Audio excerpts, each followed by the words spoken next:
ಚಿದಾನಂದ ಘನ ಅಂದ್ರು.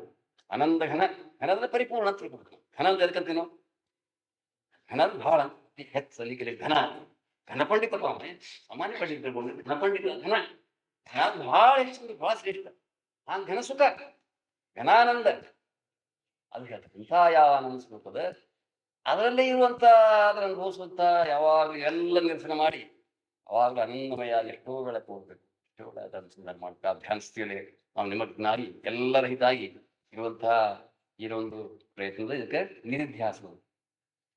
ಈ ಮೂರನೇದು ಕೇಳಿದ್ರೆ ಅಲ್ಲಿಂದಲೇ ಬಿಟ್ಟು ಮತ್ತೆ ನಾವು ಮೊದಲಿನವರಾಗಿ ಮತ್ತೆ ಸತ್ಯತ್ವ ಭಾವದಿಂದ ನಾಜೀವಾಗಿ ವ್ಯವಹಾರ ಮಾಡೋದ್ರಿಂದ ನಮ್ಮ ಪ್ರವೃತ್ತಿ ಇದೆ, ಅದನ್ನ ತೆಗೆದುಹಾಕಿ ಅದು ಸಾಮಾನ್ಯದಪ್ಪ, ಅದು ಅಸತ್ಯದ, ಸಾಮಾನ್ಯದ, ವಿಕಾರಿದ, ನಾಶವಂತದ, ಅನಾತ್ಮದ, ಇಷ್ಟೆಲ್ಲ ಅದು. ಅದಕ್ಕೆ ಅದರಿಂದ ಈ ಆತ್ಮಸ್ವರೂಪದ ಸಂಬಂಧ ಇಲ್ಲ ಅಂತ ಅದನ್ನ ಸಾಮಾನ್ಯವಾಗಿ ಮಾಡಿ ಅದನ್ನ ಈ ಎಷ್ಟೋ ಕಾಲದಿಂದ ನಾವು ಆ ಈ ಪರಿಪೂರ್ಣವಂತ ಆತ್ಮ ಸ್ವರೂಪದ ಸುಖ ಸ್ಥಿತಿ ಇರುವುದೇನಿದೆ, ಇದು ನಿಧಿಧ್ಯ ಮೂರನೇ ಸಾಧನೆ. 2 ಸಾಧನೆ ಬಂದ್ರೆ ಮೂರನೇ ಸಾಧನೆ ಇದು ಬಹಳ ಶ್ರೇಷ್ಠಪ್ಪ. ಹೆಂಗ್ ಶ್ರವಣ ಚಟಕಣ ನಮ್ದು ಮನ್ನಗಿದ್ದು 100 ಪಟ್ಟು ಶ್ರೇಷ್ಠ ನಿಧ್ಯಾಸ. ಈ ನಿಧ್ಯಾಸ ಮಾಡ್ಲಿಪ್ಪ ಅಂದ್ರೆ ಸುಮ್ ತಿಳಿದಂಗ ಆತು. ವಿದ್ಯವಂತ ತಿಳಿದ್ರೆ ಖರೆ ಆ ನಿಶ್ಚಯ ಹೋಗಿಲ್ಲಪ್ಪ ಅಂದ್ರೆ ಇದು ತಾಂತ್ರಿಕ ಆಗ್ತದೆ. ಸುಮ್ ತಿಳಿದಂಗ ಆಗ್ತದೆ. ಏನೋ ಒಂದು ಶಾಸ್ತ್ರ ಹೇಳಿದ ಹಿಂಗೆ ವಿದ್ಯವಂತ ಏನೋ ಆತ್ಮ ಬದವಂತ ಅಂತ ಆಗ್ತದೆ. ಆಗುದ ನೀ ಆಗ್ತಲ್ಲ, ಬರ್ತೀನಂತ ಹೋಗ್ತೀನಂತ ಮಾಡ್ತೀನಿ ಬಿಡ್ರಿ ಅಂತ ಯಾರ ಅಂತ ಹೇಳ್ತಾರೆ. ಅಂತ ಈ ಅಂತ ಬೇಡಪ್ಪ, ಈ ಪ್ರತ್ಯಕ್ಷ ಬೇಕಂತ ಹೇಗೆ ಹೇಳ್ತೀವಿ, ಅಂತ ಹಾಗಂತ ಹಾಗೆ ಅಂತ ನಾವು ಹೋಗ್ತದೆ. ಇನ್ನೊಂದು ನಾವು ಬರೇ ಅದು ಕೇಳಿದ್ವಿ ಬಿಟ್ವಿ, ನಾವು ನಿಧಾನ ಮಾಡಲಿಪ್ಪ ಅಂದ್ರೆ ಅದು ನಿಧಿಧ್ಯಾಸದಿಂದ ಎಲ್ಲ ರಹಿತವಾಗಿ ಬರೇ ಆನಂದಮಯ ಆಗಿ ಎಷ್ಟೋ ವೇಳೆಯಿಂದ ನಾವು ಧ್ಯಾನ ಮಾಡ್ಬೇಕು. ಮಧ್ಯಾಹ್ನಕ್ಕೆ ಬಂತು ನೋಡ್ರಿ, ಧ್ಯಾನಿಸ್ತೀನಿ ಮತ್ತೆ ಬಂತಿ ಆತ್ಮಧ್ಯಾನ ಏನಿಲ್ಲ, ಇದು ಒಂದು ಅತ್ಯವಶ್ಯ ಬೇಕಪ್ಪ ಅಂತ ತಿಳಿದ್ರೆ ಮಾಡ್ತೀವಿ. ನಮಗೆ ಇಲ್ಲಿ ಹೇಳುದು ತಿಳಿಲಾರದೆ ತಿಳಿದು ಎರಡು ರೀತಿಗಳು. ತಿಳಿಲಾರದೆ ಮಾಡಿ ಸಾಮಾನ್ಯ ಪ್ರಯೋಜನ ಇದೆ. ಅದು ಇದಕ್ಕೆ ಈ ಜ್ಞಾನಕ್ಕೆ ಬರ್ತಾನ ನಾವು. ಜ್ಞಾನ ಆದ ಜ್ಞಾನೋತ್ತರ ಧ್ಯಾನ ಇದು ಮಾತ್ರ ಸಾಕ್ಷಾತ್ಕಾರ ಮಾಡ್ಕೊಂಡು ಪ್ರತ್ಯಕ್ಷ ಸಾಕ್ಷಾತ್ಕಾರ ಮಾಡ್ಕೊಳ್ತದೆ. ಅದಕ್ಕೆ ಈ ನಿಧಿಧ್ಯಾಸ ಈ ಪ್ರಕರಣದೊಳಗೆ ನಿಧಿಧ್ಯಾಸ ನಾವು ಹೇಳೋರು ಇದ್ದಾರೆ.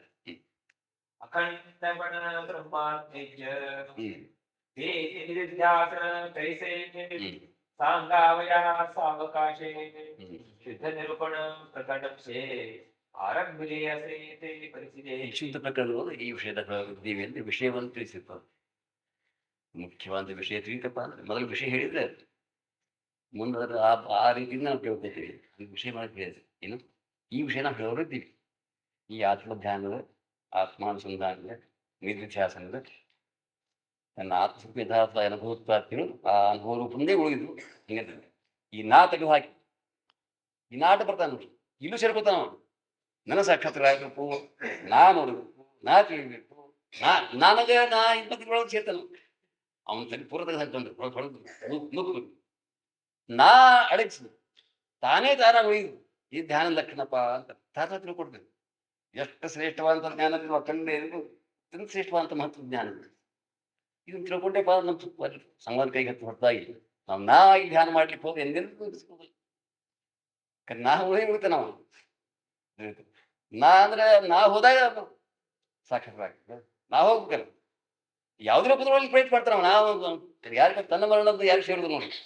ನೀ ಇಲ್ಲಂಗ ನಷ್ಟ ಆಗೋದು ಸಾಯಿ ಹೂ ಅಂತಾನೆ. ಯಾಕೆ ಹೋದ್ರೆ ಸಾಯ್ತೀನಿ ಅಂತ ಬೈತಾರ ನೋಡಿ. ಸತ್ ಹೋಗಂತ ಬೈತಾರೆ. ಫಾಸ್ಟ್ ಮಾಡ್ಕೊಂಡು ಯಾರು ಅಂತ ನಾನು ಪ್ರಯತ್ನ ಮಾಡ್ತೀನಿ. ಒತ್ತನಪ್ಪ ಇವರು ಏನ್ ಹೋಗ್ಬಾರ್ದು, ಯಾವ್ದು ಉಳ್ಕೋತ ಪ್ರಯತ್ನ ಮಾಡ್ತದ. ಜ್ಞಾನ ಹೇಳ್ತಾ ಜ್ಞಾನಿ ಅಂತಿದ್ದ ಅಥವಾ ಆತ್ಮನ ನೀತಿಯಪ್ಪ ಆತ್ಮಕ ಅನುಭೂತ ಹೋಗ್ತದೆ. ಆತ್ಮ ತಿಳಿಬೇಕು ಅಂತ ಒಂದು ನಾವು ಅದೇ ತಿಳಿಬೇಕಂದ್ರೆ ನಾವು ತಿಳ್ಕೊತಿದ್ದಿಲ್ಲ. ಮತ್ತೆ ಸಾಕಂತ ನಾವು ತಿನ್ನ ಸಾಕು. ಹೆಂಗೆ ಹೋಗಿ ಉಳಿದಾಗಿ ತಿಳ್ಕೊಬೇಕು. ಆತ್ಮ ನೋಡ್ಬೇಕು, ತಿಳ್ಕೋಬೇಕು, ಆತ್ಮ ಅನುಭವ ಪಡ್ಕೋಬೇಕು. ಈಗ ಅನೇಕ ನಾ ಉಳಿಸಿ ಮಾಡ್ತೀನಿ, ಪ್ರಯತ್ನ ಮಾಡ್ತೀನಿ. ಅದರ ಕೆಕ್ಕತ ತಿಳ್ಕೊಂಡು ಅದು ಹೊರಗೆ ಹಾಕ್ತೀನಿ. ನಾ ರಹಿತವಾಗಿ ನೀ ಪಣೆ ವೀಡ ಸಾಧನ ಉಳಿದಾಡಿ ಕೂತು ಧನ್ಯ ಅಂತ ಅಂದ. ನೀ ಪಣದ ಹೊರತಾಗಿ ಅದು ನಿಜವಾದ ಸಾಧನ ಆಗ್ತದೆ. ಅದಕ್ಕೆ ಆ ನೀಪಣ್ಣ ತೆಗೆದುಹಾಕಿ ಸಂಪೂರ್ಣ ತೆಗೆದುಹಾಕಿ ತಾನೇ ತಾನಾಗಿ ಕೇವಲ ಅನುಭವ ರೂಪದಿಂದ, ಕೇವಲ ಆನಂದ ರೂಪದಿಂದ, ಕೇವಲ ಸತ್ತಾ ಮಾತ್ರವಾಗಿ, ಕೇವಲ ಪರಮ ಸಮಾಧಾನ ರೂಪದಿಂದ ಅಖಂಡ ಶಾಂತಿಯುಕ್ತವಾಗಿ ಇರುವಂತಹ ಧ್ಯಾನ ಸ್ಥಿತಿ ಇದೆ. ಆ ಧ್ಯಾನ ಸ್ಥಿತಿಯನ್ನ ಇಲ್ಲಿ ನಾವು ನಾವು ಶುದ್ಧ ರೂಪವಾಗಿ ಹೇಳ್ತೀವಿ ಅಂತ.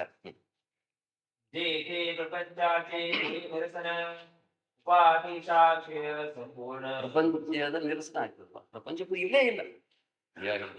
ಸುಳ್ಳು ತೋರಿಕೆ ಅದಪ್ಪ ಇದು. ಎಷ್ಟು ಇಲ್ಲ ಸುಳ್ಳು ತೋರಿಕೆ, ಅದ್ರ ನಾವು ಬಗ್ಗೆ ಆಸ್ಥಾ ನಮ್ಗೆ ಇಲ್ಲ. ಖರೆ ಅಂತ ತಿಳ್ಕೊತಾರೆ ಆಸ್ಥಾ ಉತ್ಪನ್ನ ಆಗ್ತದೆ. ಜಗನ್ ಮಿಥ್ಯಾ ಅಂತ ನಾವೇಂತೀವಲ್ಲ, ದೊಡ್ಡದಕ್ಕೊಂದು ಹೇತು ಅದು, ಕಾರಣ. ಮಿಥ್ಯಾ ಅಂದ್ರೆ ಅದ್ರ ಬಗ್ಗೆ ಇರೋ ಆಸಕ್ತಿ ಕಡಿಮೆ ಆಗ್ತದೆ, ಅಥವಾ ಅದ್ರ ಆಶಾ ಕಡಿಮೆ ಆಗ್ತದೆ. ಅದು ಬಿಡ್ಲಿಕ್ಕೆ ನಮ್ಮ ತಯಾರಿ ಆಗ್ತದೆ. ಬಿಡಿಸುವಾಗ ನಮ್ಗೆ ಸತ್ಯ ಅಂತ ಹೇಳಿ ಹೆಂಗೆ ಹಾಕೊಡ್ಲಿ ಅಂತ. ಸತ್ಯ ಅಂತ ಹೇಳ್ಕೋಬ ಸತ್ಯದ ಬಗ್ಗೆ ನಾವು ಹೇಳ್ಕೊಂಡು ಕೊಡ್ತೀವಿ ಅಂತ. ಮಿಥ್ಯಾ ರೂಪಾಯಿ ಕೊಡ್ಲಿಕ್ಕೆ ಹೋದ್ರೆ ರೂಪಾಯಿ ಹಾಕಿ ನೋಡೋದು ಸರಿ ದೊಡ್ಡದು. ಆ ಪಟ್ ನೋಟೆ ಬಂದು ಹೇಳಿ ಲಕ್ಷ ರೂಪಾಯಿ ಕೊಡ್ಲಿಕ್ಕೆ ಬಂದ ತಗೋಬೇಡ, ಲಕ್ಷ ರೂಪಾಯಿ ಬಿಡ್ತಾನೆ, 10 ರೂಪಾಯಿ ಬಿಡಾಗಿಲ್ಲ, 1 ಲಕ್ಷ ರೂಪಾಯಿ ಕೊಡ್ಲಿಕ್ಕೆ ಮತ್ತೊಮ್ಮೆ ಪಟ್ ನೋಟ ಅಂತ ಹೇಳಿಬಿಟ್ಟ. ಎಲ್ಲ ತಗೋತ ಹೇಳಿ ತಿರಿ ಮತ್ತೆ ಇದನ್ನ ಒಂದು ಬೇಡ. ಒಳಗೆ ಎಷ್ಟು ಹೋದ್ರೆ ಹೇಳ್ರಿ, ಲಕ್ಷ ರೂಪಾಯಿ ನೋಟವೇ 1000 ತಗೋತೀರಾ, 100 ತಗೋತೀರಾ, 1 ರೂಪಾಯಿ ಒಂದು ಪೈ ತಗೊಂಡ್ ಹೆಂಗೋ ಫಟ್ ನಮ್ಗೆ ಹೇಳ್ಬೇಕಂತ ಪ್ರವೃತ್ತಿ ಆಗ್ತದೆ. ಅದೇ ಮಿಥ್ಯಾತ್ವ ಇದ್ದದ್ದು ಖರೆ, ಅದನ್ನ ಮಿಥ್ಯಾತ್ವ ಹೇಳೋದು ತಿಳಿದು ಬಹಳ ದೊಡ್ಡ ಪ್ರಯೋಜನ ಅಂತ. ಸುಳ್ಳು ಕನಸಿನ ಸುಳ್ಳು, ಹೌದು ಕನಸಿನ ಮಾತಪ್ಪ ಬಹಳ ಲಾಭ ಆದ ನನಗೆ ಅಂತ ಹೇಳಿಕಂತಿದ್ದೆ. ನನ್ನ ಕನಸಿನ ಬುದ್ಧಿ ಹೇಳ್ತಿದ್ದೆ ಮತ್ತೊಬ್ಬರು, ಲಾಭ ಆಗಿತ್ತು ನಮಗೆ. ಮೊದಲು ಹೇಳಿದ್ದ ಅಷ್ಟೇ ಮತ್ತೊಬ್ಬ ಬಂದ, ಲಾಭ ಆಗಿದೆ ನಮಗೆ, ಬಹಳ ದೊಡ್ಡ ಲಾಭ ಆಗಿದೆ, ದೊಡ್ಡ ಮನೆ ಕಟ್ಟಿದೆ, ಹಿಂಗಾದ್ರು ಲಾಭ ಎಲ್ಲಿಗದ್ದ, ಎಷ್ಟು ಭಾಗ್ಯವಂತಪ್ಪ ನೀನು, ಇಷ್ಟು ಲಾಭ ಆಯ್ತು, ದೊಡ್ಡ ಮನೆ ಕಟ್ಟಿದೆ, ಈ ಕನಸು ಏನು ಹೋಗಿಲ್ಲ ಹೋಗಿ ಈ ಭಾಗ್ಯವಾನ್ ಹೋಗಿ ಹೋಗ್ತೈತೆ ಅಂದ್ರೆ ಹೇಳ್ತಾರೆ. ಸುಳ್ಳನ್ನು ಬಿಡ್ಲಿಕ್ಕೆ ನಮ್ಮ ಪ್ರವೃತ್ತಿ ಆಗ್ತದೆ. ಅದು ಜಗನ್ ಮಿಥ್ಯಾ ನಾವು ಏನಲ್ಲ ತಿಳ್ಕೊಂಡು, ಸತ್ಯ ಮತ್ತು ಮಿಥ್ಯಾ, ಸತ್ಯ ಒಂದೇ ಇರ್ತದೆ ಯಾವಾಗಲೂ. ಅದು ಸತ್ಯ ಅನೇಕ ಇರಲಾರದು, ಏಕಮೇವ ಸತ್ಯ ಇಲ್ಲ, ಅದೇ ಆತ್ಮಸ್ವರೂಪ. ಉದ್ದೆಲ್ಲ ಮಿಥ್ಯಾ ಅಂತ ಅನ್ನುವಂಥ ಯಥಾರ್ಥ ತಿಳ್ಕೊಂಡು ಈಗ ಸತ್ಯವನ್ನು ಏನ್ ಮಾಡ್ಕೊಂಡ್ರೆ ನಮ್ದೇ ಕರ್ತವ್ಯ ಈಗ ಅಂದ್ರೆ ಆ ಮಿಥ್ಯಾ ತ್ಯಾಗ ಮಾಡು, ಸತ್ಯವನ್ನು ಗ್ರಹಣ ಮಾಡು. ಮನುಷ್ಯನ ತೆಗೆದಾಕು, ಇದು ತ್ಯಾಗದ ಕ್ಷೇತ್ರ ಕೊಡಿ ಯಾವಾಗಲಾದ್ರು. ತ್ಯಾಗದ್ರೆ ಬಾಹ್ಯ ತ್ಯಾಗ ಅಂತ ಅರ್ಥ ಮಾಡ್ಲಿಕ್ಕೆ ಹೋಗ್ಬಾರ್ದು. ಮನಸ್ಸ ಅಂತರ್ತ್ಯಾಗ, ಅಂತರದಿಂದ ನಿಮ್ಮ ಅಂತಃಕರಣದೊಳಗೆ ಇದ್ರ ಮಹತ್ವ, ಇದು ಸತ್ಯತ್ವ, ಇದು ಸುಖರೂಪತ, ಇದು ಅಂತಂಗಮವಂತ ಭಾವನಾ ನೀವು ಸಂಪೂರ್ಣ ತೆಗೆದು ಹಾಕಿರ್ತಾರೆ. ತ್ಯಾಗದಂಗ ಅದು ಅಂದ್ರೆ ಈಗ ಅಸತ್ಯವನ್ನು ತ್ಯಾಗ ಮಾಡ್ಬೇಕು, ಅದು ಸತ್ಯವನ್ನು ಗ್ರಹಣ ಮಾಡೋದು. ಸತ್ಯ ಸ್ವರೂಪದಿಂದ ಆಯ್ತು ತನ್ನ ನಿಜ ಸ್ವರೂಪ. ಆ ಸತ್ಯವೇ ದೃಢವಾಗಿ ಅಖಂಡವಾಗಿ ಪರಿಪೂರ್ಣವಾಗಿ ಆನಂದ ರೂಪದ ಅದೇ ಆನಂದವನ್ನೇ ಉಳಿಸುದು, ಒಳಗೆ ಗ್ರಹಣ ಮಾಡುದು, ಅನುರೂಪಾಗಿಯೇ ಉಳಿಯುದು.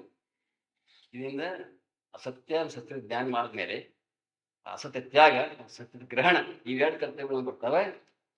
ಅದೇ ಇಂದಲ್ಲ ಈ ನೀತಿಶಾಸ್ತ್ರಗಳು ಮುಖ್ಯವಾದ ವಿಷಯ ಅಂತ.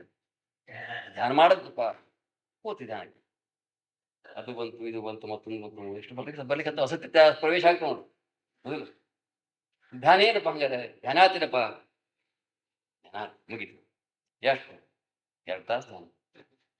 ಎದರ ಧ್ಯಾನ ಮಾಡ್ರಿ, ಆತ್ಮ ಧ್ಯಾನ ಮಾಡಿಲ್ಲ, ಧ್ಯಾನ ಮಾಡ್ತಾರೆ ವಿಷಯ ಧ್ಯಾನ ಮಾಡ್ಬೇಕು. ಅದು ಹಿಂಗಾಯ್ತು ಇದು ಹಿಂಗಾಗಿತ್ತು, ಹಿಂಗೆ ಮಾಡುದು ಹೆಂಗೆ ಲಾಭ ಅಥವಾ ರಂಗದ ಆಡಿದರು, ಮಾನ ಅಪಮಾನ ಲಾಭ ಹಾನಿಗಳು ಇವೇ ಮಾಡಿದ್ರು ಎಲ್ಲ. ಮತ್ತೆ ಮಾಡ್ಲಿಕ್ಕೆ ನಿವಾಂತ ಇರ್ತದೆ ಭಾಳ. ಧ್ಯಾನ ಪದಾಗ ಇವೆಲ್ಲ ಬಂದು ಯಾರು ಬಂದು ವಿಚಾರ ಮಾಡ್ತಾರೆ ಕೊಡಿ, ಯಾರೇ ಬಂದ್ರೆ ಪದ ಅಲ್ಲಿ ಬಿಡ್ಬೇಕಾಗ್ತದೆ. ಹಂಗೆ ಬಿಟ್ಟು ಕಾಡು ಬಿಡೋದಿಲ್ಲ, ಯಾರೇ ಇರಾಗಿಲ್ಲ, ಒಬ್ಬರೇ ಹೋಗ್ಬಿಡ್ತಾರೆ ತಾನೇ. ಶುರು ನೋಡ್ರಿ ನಿಜವಾದ ಧ್ಯಾನ ಹೌದೇನಪ್ಪ, ಅದು ಯಾವುದು ಇರಬಾರದು, ಯಾವುದು ಬರಬಾರದು, ಯಾವ್ದು ಪ್ರವೇಶ ಆಗಬಾರ್ದು, ಯಾವ್ದು ನೆನಪಾಗಬಾರ್ದು, ಯಾವ್ದು ಕಲ್ಪನಾ ಇರಬಾರ್ದು, ಯಾವ್ದು ಭಾವನ ಉಳಿಬಾರ್ದು, ಎಲ್ಲ ಇಲ್ದಂಗಾಗಿ ಶುದ್ಧ ರೂಪದಿಂದ, ಶುದ್ಧ ಆನಂದ ರೂಪದಿಂದ ಖಂಡವಾಗಿ ತಾನೇ ತಾನಾಗಿರುವಂತಹ ಸ್ಥಿತಿ, ಅದರಿಂದ ಆತ್ಮಧ್ಯಾನ, ನಿಧಿಧ್ಯಾಸ, ಅನುಸಂಧಾನ. ಆ ವಿಷಯ ನಾವು ಇಟ್ಕೊಂಡರೆ ಮತ್ತು ನಾವು ಅದನ್ನು ಮುಂದಿನ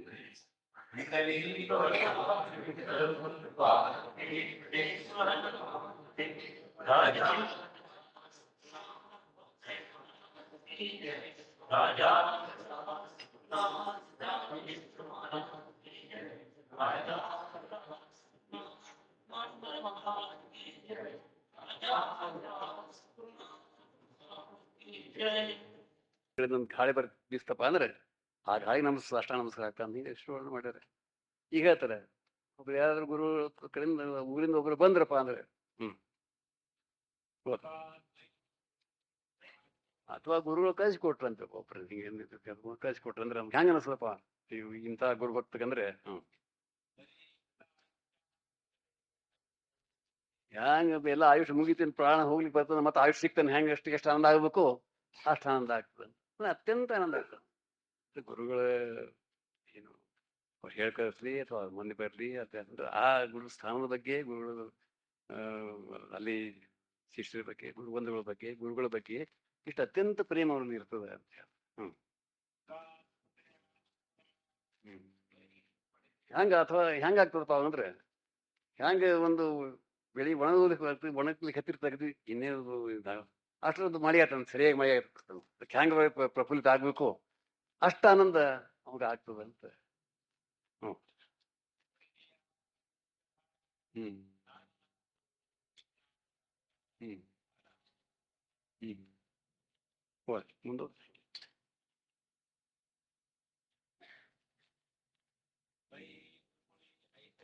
ಹ್ಮ್ ಹ್ಮ್ ಗುರುಕುಳಿ, ಗುರು ಸಂಪ್ರದಾಯದ ಮೇಲೆ, ಗುರು ಭಕ್ತರ ಮೇಲೆ, ಗುರುಗಳ ಮೇಲೆ ಹಿಂಗೆ ಯಾರ್ದು ಸಂಪೂರ್ಣ ಪ್ರೇಮ ಅದ ಅಂದ್ರೆ ಅಲ್ಲಿ ಜ್ಞಾನ ವಾಸ ಮಾಡಿದೆ ಅಂತ ತಿಳ್ಕೊಳಪ್ಪ ಅಂತ ಹೇಳ್ತಾರೆ. ಜ್ಞಾನ ಏನ್ ಮಾಡ್ತದೆ, ಪಾಯ್ಕಿ ಮಾಡ್ತದೆ, ಸೇವಾ ಮಾಡ್ತದೆ, ಅಂದ್ರೆ ಜ್ಞಾನ ಸಹಜವಾಗಿ ಅವಂಗ ಆಗ್ತದೆ. ಹ್ಮ್ ಹ್ಮ್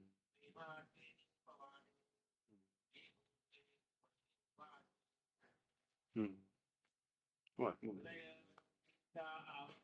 ಹ್ಮ್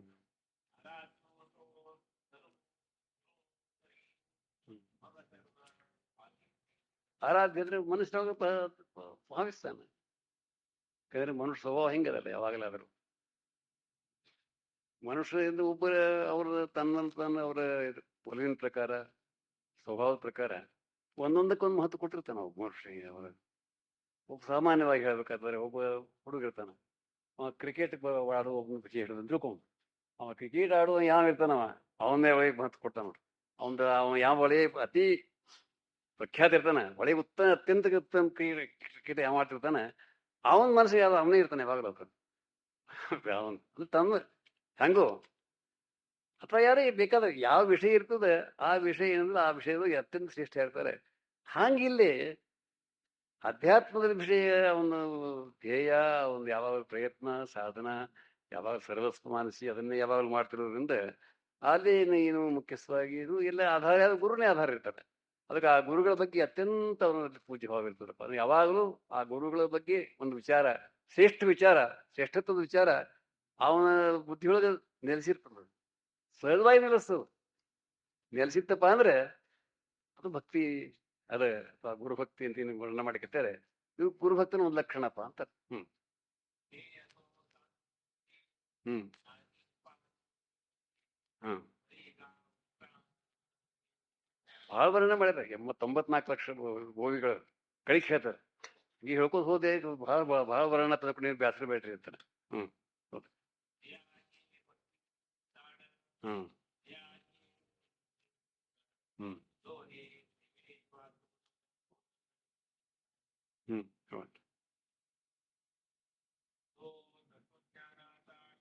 ಹಾ ಇಂಥ ಯಾರು ಗುರುಭಕ್ತಿ ಮಾಡ್ತಾರೆ ಅವನ ತತ್ವಜ್ಞಾನಕ್ಕೆ ಒಂದು ಆಶ್ರಯ ಸ್ಥಾನ, ತತ್ವಜ್ಞಾನ ಅವನು ನೆಲೆಸಿದೆ.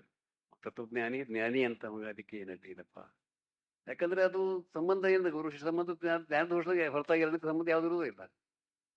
ಗುರುಗಳ ಮತ್ತು ಶಿಷ್ಯನ ಸಂಬಂಧ ಏನಿರ್ತದೆ ಜ್ಞಾನ ದೃಷ್ಟಿಯಿಂದೇ ಇರ್ತದೆ, ಅನ್ಯ ದೃಷ್ಟಿಯಿಂದ ಯಾವ್ದು ಇರುವುದೇ ಇಲ್ಲ ಮುಖ್ಯವಾಗಿ ಅಂತ ತಿಳ್ಕೊಂಡು ಅವನ ಜ್ಞಾನ ದೃಷ್ಟಿ, ಜ್ಞಾನ ಅವನು ಮಾಡಿದ ಬೋಧ ಒಂದು ಅಂದ್ರೆ ಹ್ಯಾಂಗೆ ಯಾವ ವ್ಯಕ್ತಿ ಬರ್ತದ ಆ ವ್ಯಕ್ತಿ ಒಳಗಿಂದ ಗುಣಗಳು ನಮಗೆ ಲಗಿತ್ ನಮ್ಮ ಲಕ್ಷ ಬಂದು ಬಿಡ್ತಾವೆ. ಹಂಗೆ ಗುರು ಇದ್ರಪ್ಪ ಅಂದ್ರೆ ಗುರುಗಳ ಜ್ಞಾನ ನಮ್ಮ ಲಕ್ಷ ಬಂದು ಬಿಡ್ತದೆ. ತನ್ನ ಯಾವಾಗಲೂ ಅಭ್ಯಾಸ ಮಾಡ್ತಾ ಇರ್ತಾನೆ. ಅಂದ್ರೆ ಒಂದು ಆರಾಧ್ಯವಂತ ಮುಖ್ಯವಾದ ಶ್ರೇಷ್ಠವಾದಂತ ಒಂದು ವ್ಯಕ್ತಿ ಅವರ ಆಶ್ರಯಿಸಿಕೊಂಡು ಆ ಗುಣಗಳು ನಮ್ಮಲ್ಲಿ ಬರ್ಲಿಕ್ಕೆ ಏನಾಗ್ತದೆ, ಸಹಾಯ ಆಗ್ತದೆ. ಈ ತರನ ಗುರುಭಕ್ತಿ ಮಾಡಬೇಕು ಅಂತಾರೆ. ಹ್ಮ್ ಹ್ಮ್